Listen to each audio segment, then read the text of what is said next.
in the field for dementia. Thanks very much, James, and thanks for the invitation too. So I'm going to talk about how we might actually think about putting biomarkers into the clinic. I'm also a clinician looking after patients, and I thought I would just start from first principles and consider what the problems are in terms of what translational biomarkers should do. If you like, these are kind of postulates about an ideal biomarker and what they would do. Of course, it's about detecting the presence of the disease, and hopefully earlier, about stratifying disease severity, and we've heard a little bit about that. And most difficult of all, measuring disease progression. That's important. Predicting the conversion to dementia, because I'm going to be talking really about Alzheimer's disease today. Enriching clinical trials, and also monitoring the response to treatment, which is something that came up earlier in our discussions. And finally, I think this is really important, which we don't talk about much, is how can we use biomarkers to improve clinical trial designs and ultimately clinical care. So this is a very long list, and it's an idealized list of what you'd want. And what I wanted to do today was to look at this, particularly from the point of view of plasma biomarkers for Alzheimer's disease, because that's where the excitement is at the moment, and that's where I think the biggest transformation is going to occur in the next few years in terms of clinical practice. And if you're interested, I've laid out what I'm going to say here in an editorial recently, and for those of you who can't really wait until the end of the story, the answer is actually we can't just use plasma biomarkers on their own. I'm going to argue with a slightly different emphasis from Simon that we actually need to know what's happening to the patient in terms of cognitive function. Indeed, more generally, for translation, what we need to do is to think that biomarkers are useful, biomarkers of pathology are useful, but they actually have very limited value without biomarkers of function. We've heard several examples where we might clear some aberrant protein but actually make no difference or make a patient worse. So we have to be very careful about using biomarkers as surrogates. In the MS field, I remember 30 years ago that gadolinium-enhanced lesions were becoming used as surrogates, and they became successful because they actually correlated with functional change. So function can't be forgotten in this story. Of course, there's lots of evidence that pathology can accrue, for example, in Alzheimer's disease, without functional impairment. So there's a dissociation between pathological load and function. It's a similar case that biomarkers can be positive without a cognitive deficit. Sometimes people are referring to this as resilience. I don't know if that's easy to show, but in this graph you can see that there's someone with a high biomarker level but actually intact cognitive function. And of course you can get it the other way around too. There can be people with low biomarker levels who nevertheless have low cognitive function. So we need to be careful about exactly what biomarkers are telling us about what we're trying to treat, which is the patient, not the biomarker. So I'm going to suggest that the challenge here is actually measuring cognitive function robustly, remotely, and repeatedly, because Simon is quite right. The measures that we have to date are not actually very sensitive. So we need better outcome measures, and we need to do that in tandem with better biomarkers of pathology. So I wanted to just review some recent data because I think it's important for thinking about this. So in terms of those postulates, what about detection of the disease? So here's a nice study published last year looking at 397 cognitively unimpaired people with a high risk of developing Alzheimer's disease. And you can see on the left here that if we look at those centiloids that were mentioned earlier in terms of amyloid PET positivity, there are plasma biomarkers, particularly in this case plasma tau 231 and 217, which seem to track the positivity in terms of PET, amyloid PET positivity. And similarly, if we look at CSF as well. So in this case, there are some biomarkers here which seem to track amyloid positivity on PET scans. And similarly, Oscar Hansen's group in Sweden have found in their biofinder studies that there are certain combinations of biomarkers. In this case, there's plasma 217 they used rather than 231. But you can see that combinations of these biomarkers can bring these receiver operating curves up in terms of their significance. But notice that they're not perfect, because if they were perfect, we'd be expecting them to go straight up and straight across. So there is always some lack of specificity and lack of sensitivity. But these are relating things to PET imaging. What we really want, the gold standard, is actually pathology. And that's been done, several studies. Here's one that appeared last year, which shows that actually, in this case, they used phospho-tau 181, actually gives a very good result in terms of sensitivity and specificity compared to some other biomarkers, including, for example, NFL. Here's another one published recently in Brain, again looking at a cohort of varied individuals. And again, plasma phospho-tau 181 is actually quite a good predictor, but not a perfect predictor, of pathological changes associated with Alzheimer's disease. It's interesting, though, that even in that study, that there were people who were biomarker positive who did not have Alzheimer pathology or dementia. And in fact, if you look at the distributions here, you can see that there's actually quite a lot of overlap. There are people without Alzheimer's disease who can have a high phospho-tau in the plasma. There are people with Alzheimer's disease who can have a low phospho-tau in the plasma. So although plasma biomarkers raise that possibility of trying to do population screening, clearly they would not be effective on their own. We need to actually understand a little bit about the cognitive functions of the people we're testing. If you had a positive phospho-tau and your cognitive function was intact, would you take on some amyloid or tau-lowering therapy? Have a think about it. What about progression? And this is a nice study also from Sweden, which looked at people who were cognitively unimpaired and also with mild cognitive impairment.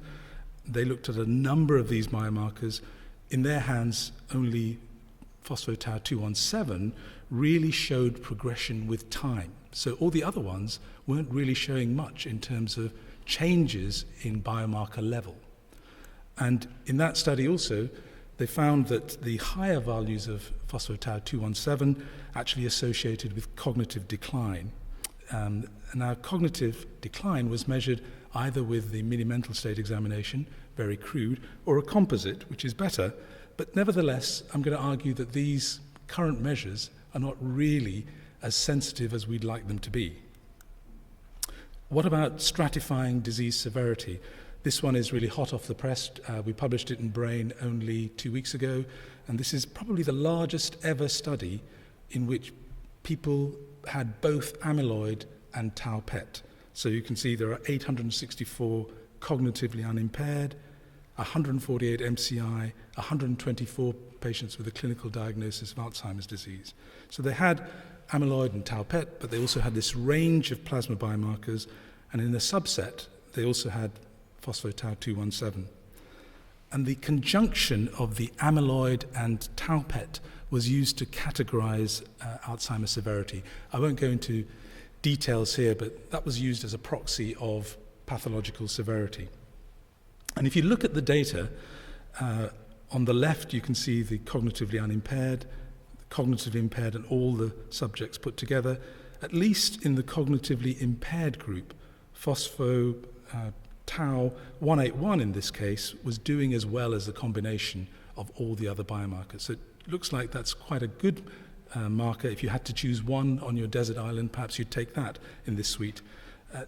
As Simon mentioned, 217 shows even more interesting results because when they looked at their cognitively unimpaired group, again, stratification using 217 was doing as well as combining everything all together.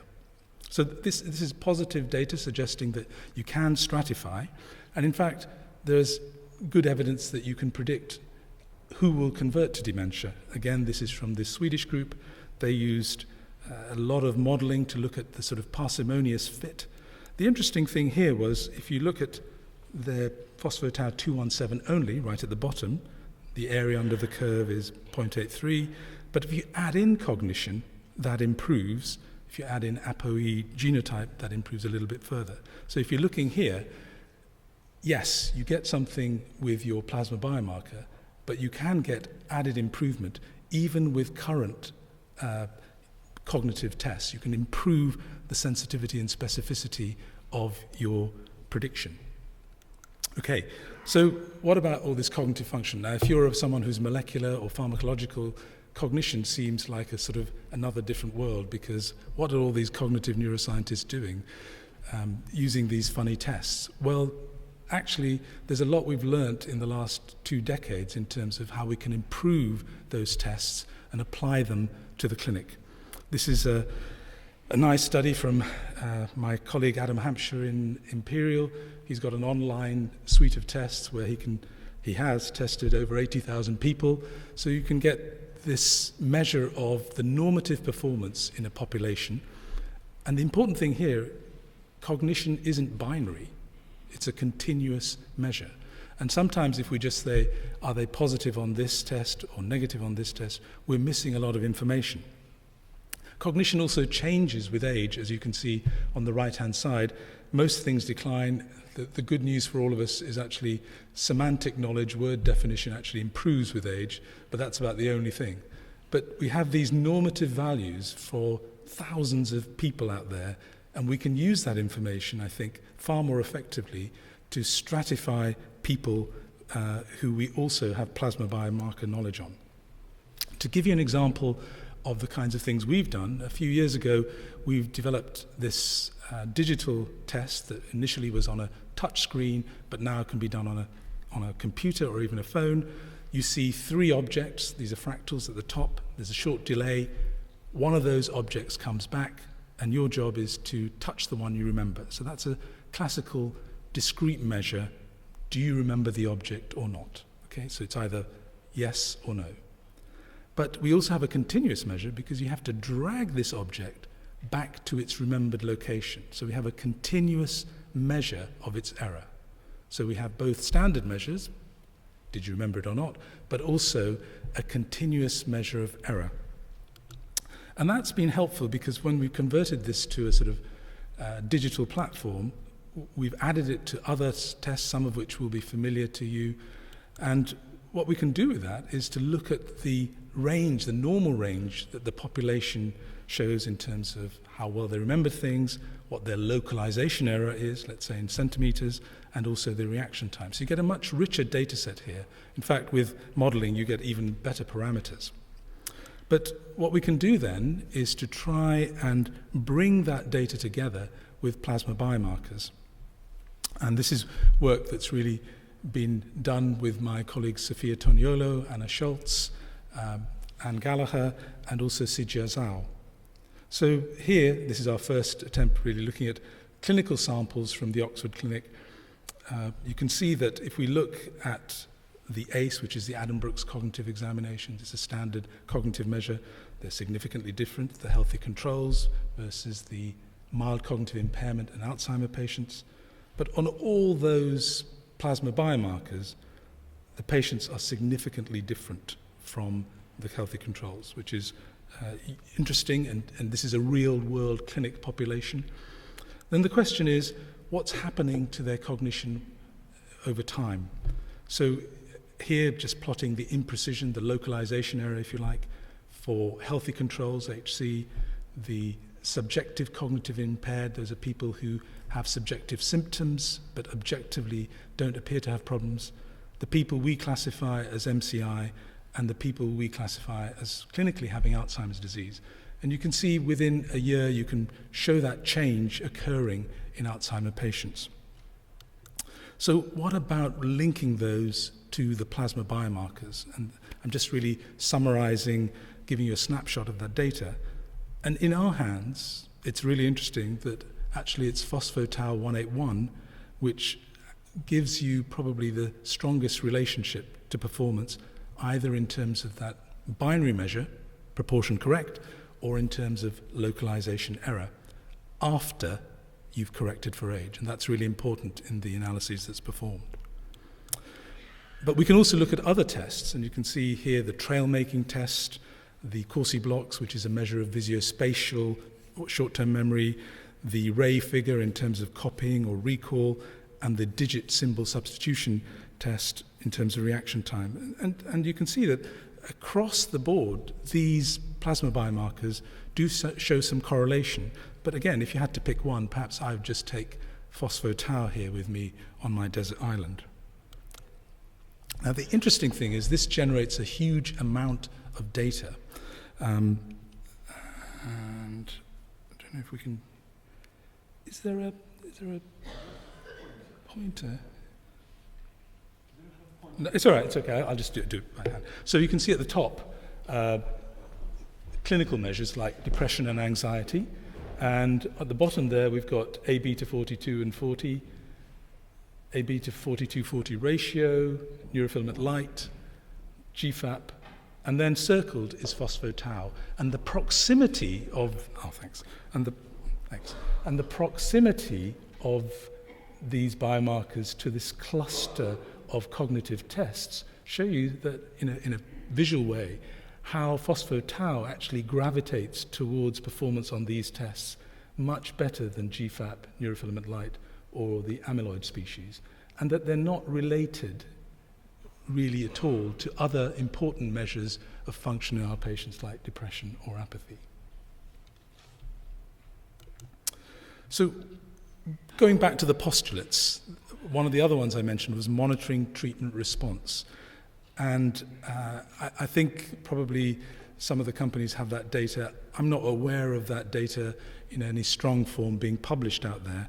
But the thing I'd put to you is that, is there a biomarker which is actually better than measuring the outcome of interest, which is cognition?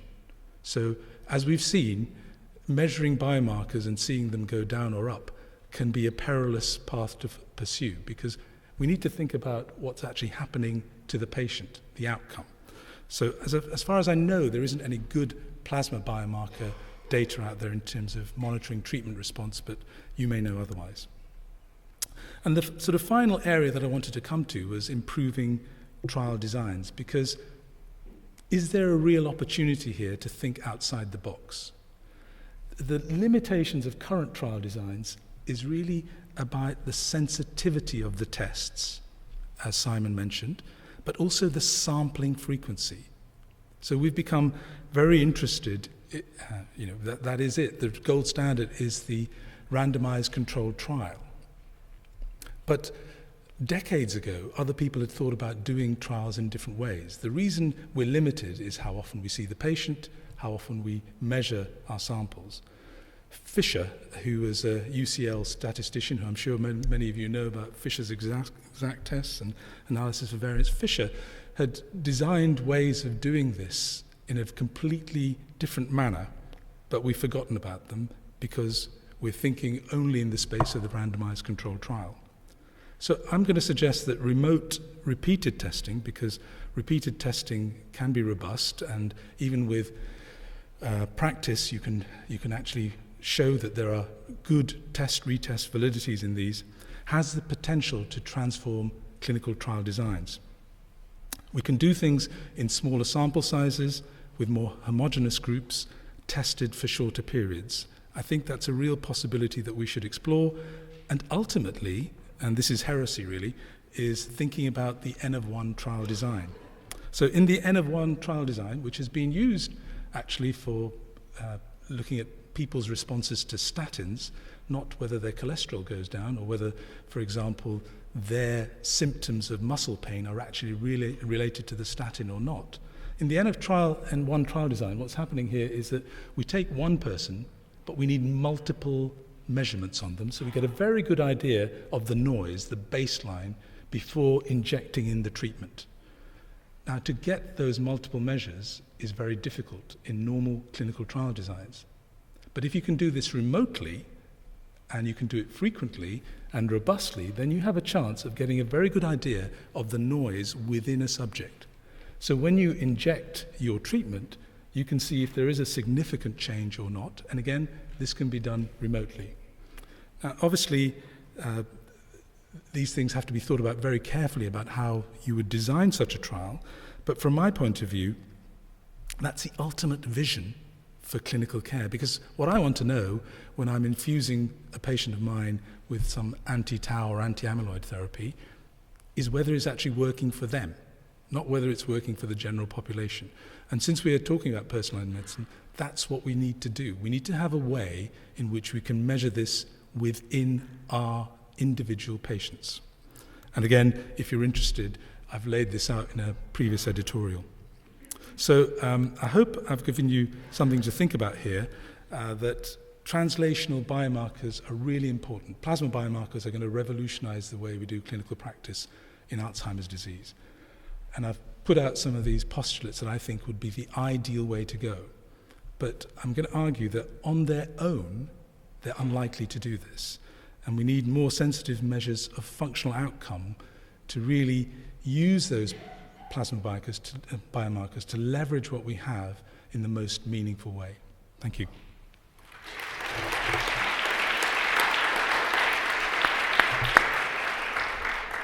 Thank you so much, Masud. Lots of food for thought and a few heresies slipped in there, which I think is extremely healthy. Do we have any questions? Any questions from the floor? Sarah, there's a microphone. I hope we'll be able to come down. Benjamin, if you come down the front, on the first table here.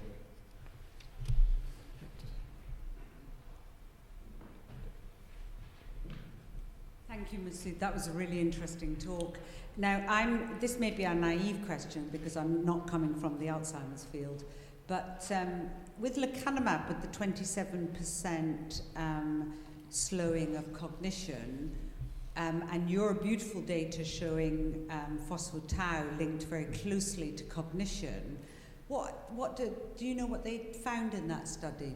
Was it phospho-tau was shown to change alongside the cognition? I'm not sure about the plasma biomarker results, right. If they had those, actually. Simon might know. Because your data was very clear in terms of... Yeah, I think so. And I think probably, the plasma tau. Other species of phospho-tau would be even better, probably.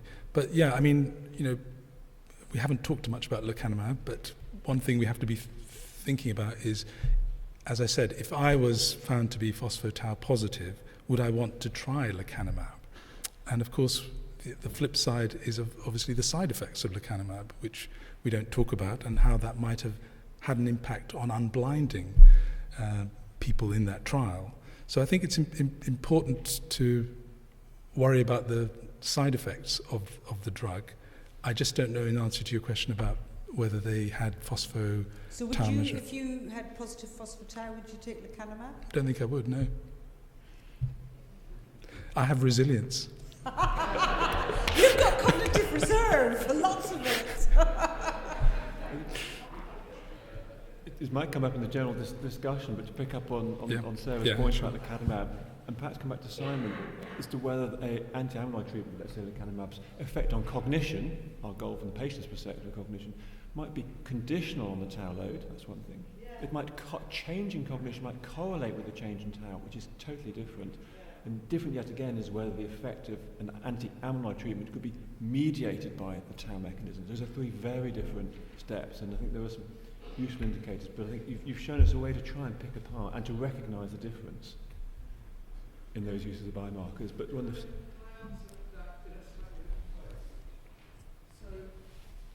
the answer is we don't know. Are the effects of amyloid mediated by tau?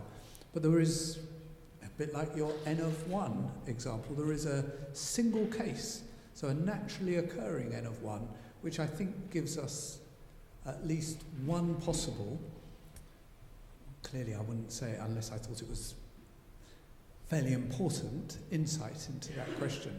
And that comes from the Colombian family, the Nature Medicine paper that was a couple of years ago, where there's a woman that carries the mutation. She has a head which is absolutely full of amyloid and no cognitive impairment, or very, very little, until she was, I think, a decade and a half beyond the age of onset for that family. She carried, an amazing set of fortuitous genetic incidents. She had the ApoE3 Christchurch variant, which is phenomenally rare, and she was homozygous for it. Now, nobody really understands the mechanism for that, but it clearly protected her from tau pathology, because on tau PET was essentially negative. So she has massive amounts of amyloid, 0 tau because of a phenomenally rare genetic occurrence, and effectively 0 cognition. Now, does that mean every single case? They're incredibly informative.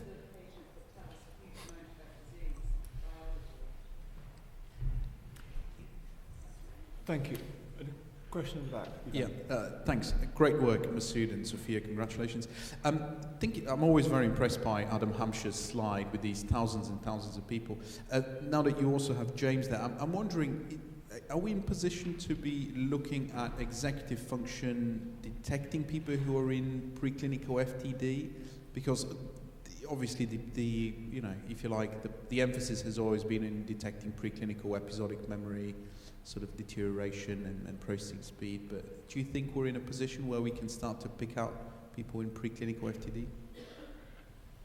If you design the test right, I think so, but I'm not an FTD specialist, and I think the area that's really been very interesting in FTD is sort of social cognition rather than just the kind of memory test that I've shown you. Executive function might also be an important way. I mean, things like the trail-making test are very neat, so is digital symbols substitution, because they give you such a beautiful continuous measure of performance. So I'm not sure anybody's used that kind of digital suite in FTD, Ivan, but why not? I mean, it's very easy to do. Thank you. I think for time, we will move on, but I wonder if I could ask Masud and our other speakers from this morning to come and join me at the desk.